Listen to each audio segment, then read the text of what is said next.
या देवी सर्वभूतेषु शक्तिरूपेण संस्थिता नमस्तस्यै नमस्तस्यै नमस्तस्यै नमो नमः। या देवी सर्वभूतेषु मातृरूपेण संस्थिता नमस्तस्यै नमस्तस्यै नमस्तस्यै नमो नमः। या देवी सर्वभूतेषु मीरारूपेण संस्थिता नमस्तस्यै नमस्तस्यै नमस्तस्यै नमो नमः।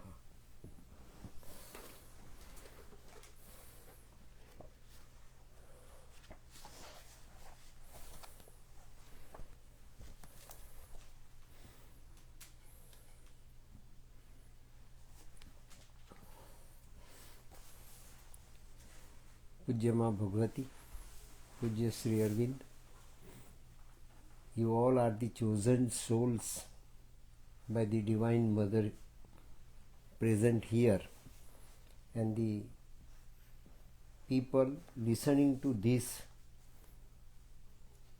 in the world outside are also equally blessed and chosen children. Mother wants to share her own unique supra-scientific spiritual experiences, not only for our building up our faith, but making us the architect of future reality. The next Govardhan Leela of Satyugi Bhagavat, where Kalki is to bear the burden of the Govardhan, and Govardhan is a symbol of matter, the matter of the whole of universe, is being so uplifted powerfully at three different levels: individual, universal and cosmic. Individual matter is also to be lifted up, universal matter is also to be lifted up, and the cosmos is also to be lifted up. So right from next day, universe will be changed, individual will be changed, and cosmos will be changed, and the change that is for the better, change that is for the next mutation, change for the next evolutionary stage. And next evolutionary stage is the stage of immortality, is the stage of infinity. Energy is infinite, spirit is infinite, light is infinite, love is infinite, divinity is infinite. It has to be so experienced within our human cabinet. That is the future destiny of the world in which we are living at present, on the basis of struggle, suffering, death and disease. So all will be removed with new matter that is existing. And it is the new matter is existing in our body itself, where no ahar is required, no food is required, no drink is required, no water is required, no breathing is required. So all the organs in our present body will have to be changed, will have to be reshaped. These are the organs submitted ignorantly to the clutches of death because of the dead habits. But the new organs which will be given to us with new matter, with divine matter, and they will be to enjoy infinity. Death will be at our will, death will be at our disposal, disease will be at our disposal, deterioration will be at our disposal, and we will be given free rope to live the life of divine in human body, divinity in humanity, and mortality in immortality.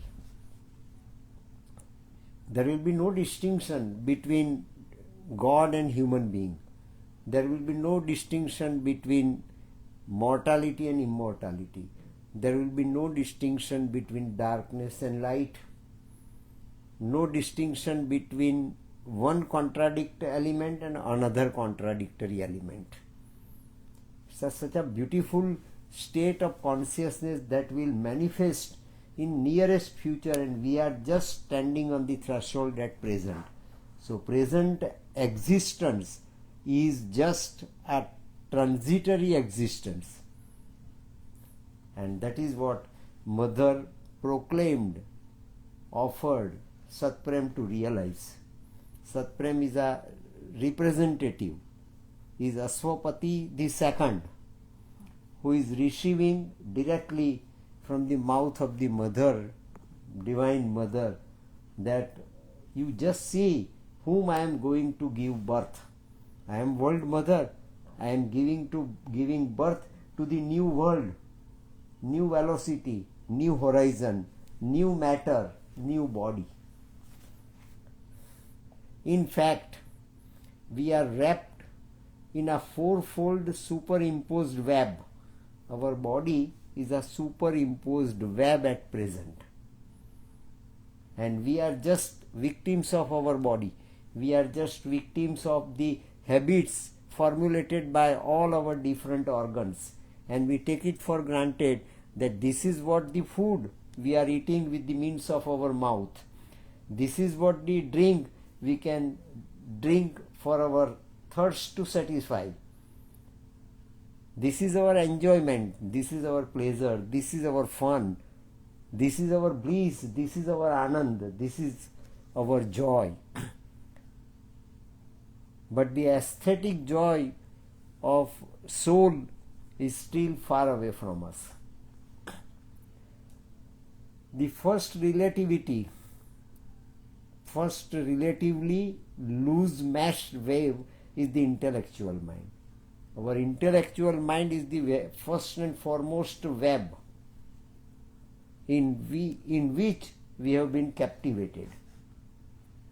If our intellect certifies, if our intellect authenticates, then it becomes the truth. So whatever is not accessible to our intellect of mind, we are not prepared to accept it. This is the reality that has to be changed. The first relatively loose meshed up wave is the intellectual mind. The second, with a somewhat tighter and stickier mass, is the emotional mind. Then there is the close meshed wave of the sensory mind. And finally, the microscopic mass of the physical mind. The microscopic mass, that is the mind of the cell. Microscopic mass, that is the mind of the light. Mind of the matter we have been experiencing, and not only experiencing, we have been experiencing the experience of being slave of it.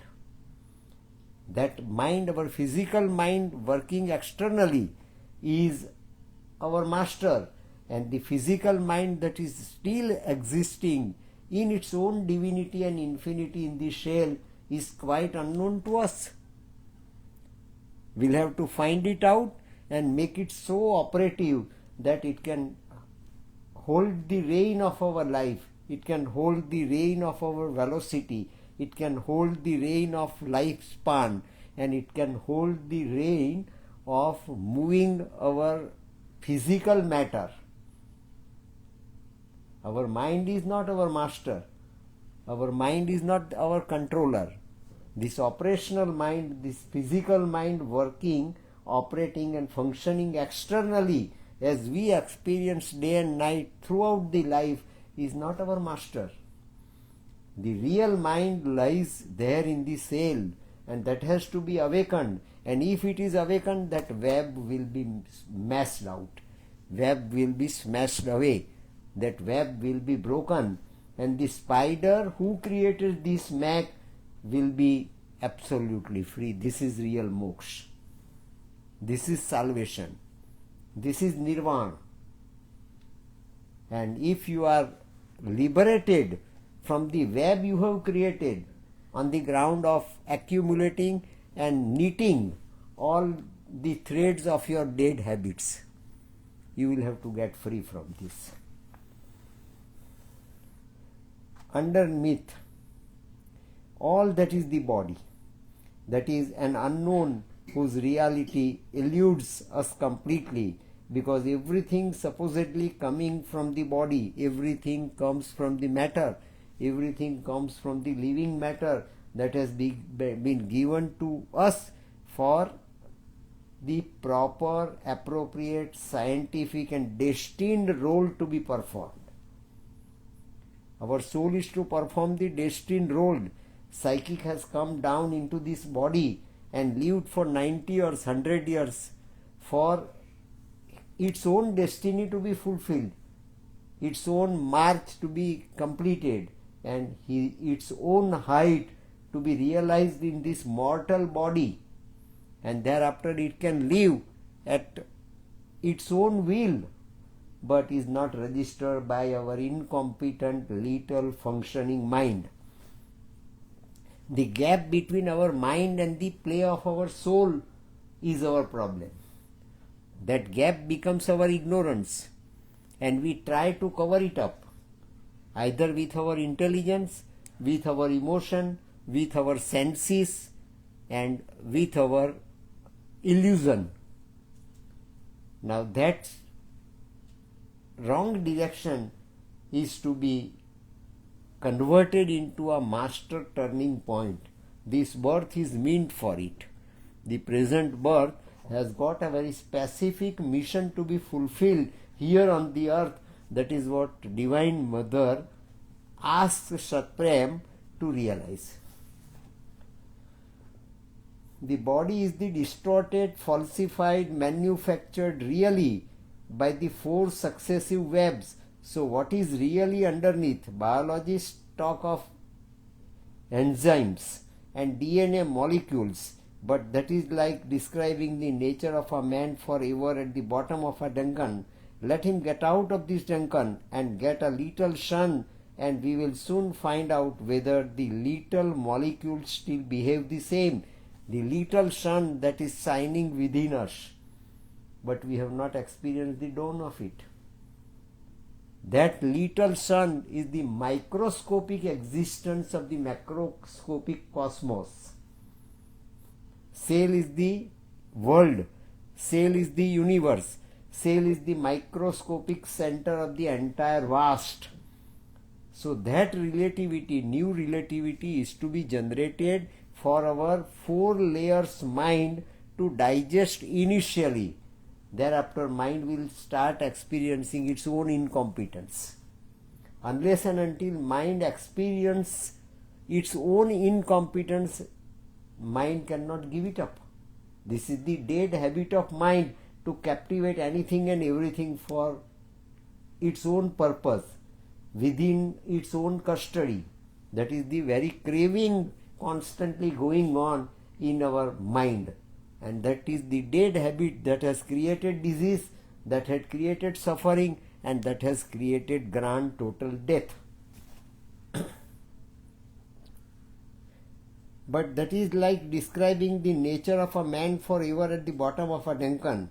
Let him get out of this web, get out of this dungeon and get a little sun, and we will soon find out whether the little molecules still behave the same, and if all the laws of the biologists are not merely the laws of the dungeon. These are the laws of our limited existence. These are the laws of our mortal existence, created, appreciated and authenticated by our mind. They all are to be stopped. That mechanism of mind is to be changed into the play of the divine. So mechanism of the mind where mind is center, and play of the divine where entire geometry of our body and entire geometry of the cosmos becomes the center of our body, because our body becomes the miniature of the entire universe. There we can find out all dimensions so nicely played and so nicely architected in such a way that is new architecture of immortality is to be built up within us. It all leads there. It is not the preservation of the species by any means. It is the preservation of death. The way in which we are living is not the preservation of our body, is not to be the custodian of our body, is not to keep our body well captivated within our safe deposit vault. It is the mind that creates its own safe deposit vault, wherein mind feels and mind makes all of us, all our senses to feel that body is well preserved. And if body is well preserved within the territory of the mind, we take it for granted that we are immortal. But this is illusory immortality. Now time has come to realize the real de facto immortality of soul, immortality of psychic, immortality of the spirit, because body is not the cage of the soul. Body is a playground of the living infinite, little plot of mortality where living infinite is playing. Our body is a little plot of mortality, but touched by the tenant from the above, became a playground of the living infinite. The body that has become the living playground of living infinite is to be realized through the mind of the cells. With this mind, we realize mortality. With this mind, we realize disease, death, and all these things related. Now it is with this cellular mind we have to realize the immortality, the center of immortality that is there within the mind of the cells. That is the mind of light. Just follow its microscopic murmurings. Just follow its microscopic murmuring. The voice of Omkar that is coming out from the cells, the voice of immortality that is constantly coming out from the cell, but we don't hear because our senses are the senses guided and governed by our mind. If our senses are guided and governed by our psychic, we can listen to the voice of the mind of the cells. Microscopic murmurings, wherever there is the slightest scratch, oh, isn't this poisonous? If anything that new appears before our mind, our traditional mind, our functioning mind, we are surprised to take note of its apparent reality, not its de facto reality. Because it is our bad habits, it is our dead habit that guides us to accept something that doesn't exist really. The illusory mirage is a strong reality for us. That is the bad habit of the mind, and the grand total of all such bad habits we have accumulated, and we have allowed them to operate our body, operate our senses, operate our fourfold mind, is a falsehood. And that falsehood is to be removed now. Time has come to remove this falsehood and feel that your body is a plot of mortality but is a playground of the living infinite. Oh, isn't this poisonous? Or the least sneeze in Moscow, oh, will there be war? If a slightest jerk, if a slightest upheaval takes place anywhere, we just jump upon the disaster of it, because that is the fearful mind. The judgment of the mind is guided by its own hidden fear, is not guided by its own hidden truth. So now we'll have to change our focus from fear to fearlessness. Ahar, Nindra, Bhai and Maithun all are to be changed, because they all lead us, our body, lead our body to death. If that course of action is to be changed, then we can have immortality at our hand, knowledge at our hand, light at our hand, love at our hand, divinity at our hand. That is the dawn of life divine of tomorrow. It foresees every possible disaster. This mind, our functional mind at present, can only foresee the disasters out of fear. If we are fearful, then we can feel and we can imaginary create the disaster. Our mind can jump and jump up to what level? Up to the level of disaster, because he is fearful. If we are absolutely fearless, if we are banking upon the living playground of the living infinite, then we can feel that Srunavantu Amrutasya Putraha, we are the sons of God, we must be even as He. His human portion, we must grow divine. So His human portion is our present body, and it has to be grown up into a living divinity, and living divinity can be lived only on the master pattern of the cellular mind. If the light that comes from the cellular mind is to be properly designed within our body, so that body is a playground, and that body is a playground where games are being played with a different rules. Old rules cannot be applied to the new games, and old rules cannot be applied to the new ground. Rules are to be changed. It varies from game to game. Every game has its own set of rules, code of conduct. So this is the master game of the divine. Our body is a master game of the divine, but our mind is incompetent to find out and spell out the rules imposed upon it by the divine. And mind has imposed its own imperfect rules and is itself guided by them, and make all of us to be guided by them. That game is to be stopped. Possible disaster, every possible disease. The disease is also created by us. Every accident is also created by us. And above all, death, it foresees death from the start. Right from the very first day, that mind, human mind, starts foreseeing death. And every moment we are passing, we are drawn nearer and nearer and nearer to our death. So death is our final reality. Death is our ultimate destiny. Death is our ultimate target imposed upon us. So is it the real function of God? Is it the real governance and government of God? Is this the real destiny that is accorded to us by God? World is created by God for this and this, ultimately to get dissolved in death individually, universally and cosmically. So that misunderstanding, half understanding is to be changed. This is a disease. There is no way out of it. You must take these many piles, many pills. You must do this. You must not do that. Biologist, medical science, all doctors will prescribe so many things as such.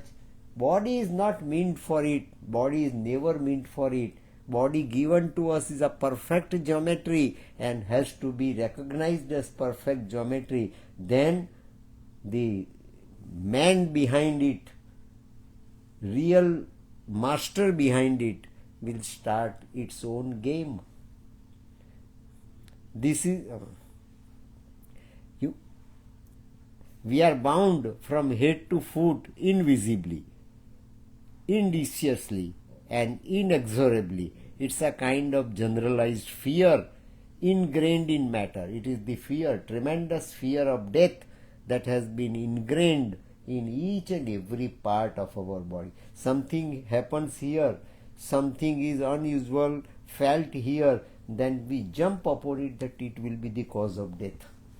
For me, it is going to be the cause of death. Immediately the cause that is imagined by our mind, fearful mind, is fear of death and nothing else. That is our wrong way of life. It is the keeper of the law of death. Our mind, functional mind, is a keeper of our death, the keeper of the law of death. Who saves law says death.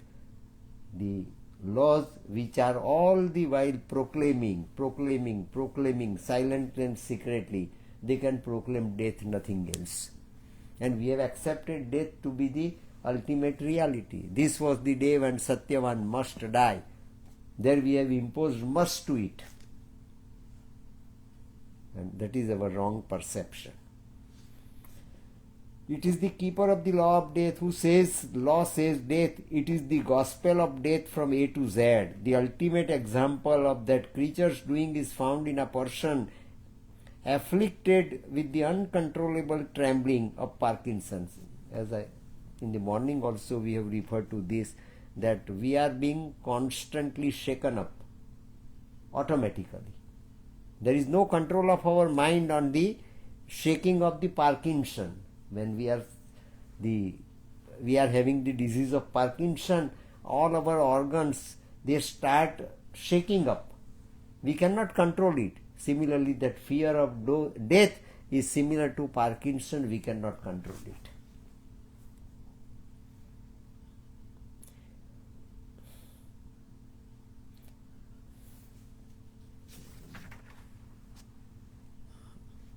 If the death of the species is an obstacle, it must be the key to something else. Death itself is a problem, but the same death itself is a master key too. Death is a passage to immortality. We'll have to pass through this passage. It's a tunnel that is to be passed through by our psychic. Mind cannot pass through it. Mind is afraid of entering into it. Mind is afraid of looking at it. Mind is afraid of the stretches created by that disastrous suffering on our body, is afraid of it. It is the cellular mind that can justify it, that can judge it, that can evaluate properly. If the death of species is an obstacle, it must be the key to something else. Wherever there is a wall, there is also the other side of the wall. If wall is there, we should take it for granted that the front side of the wall we can see is not the wall, is the one side of the wall.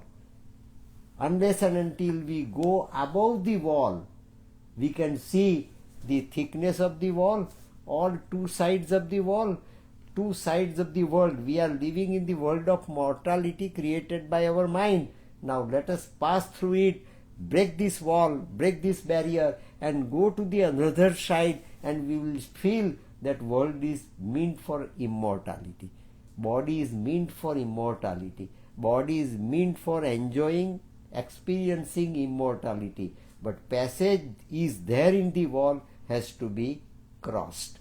This extinction line, in Savitri it is called extinction line, extinction verge.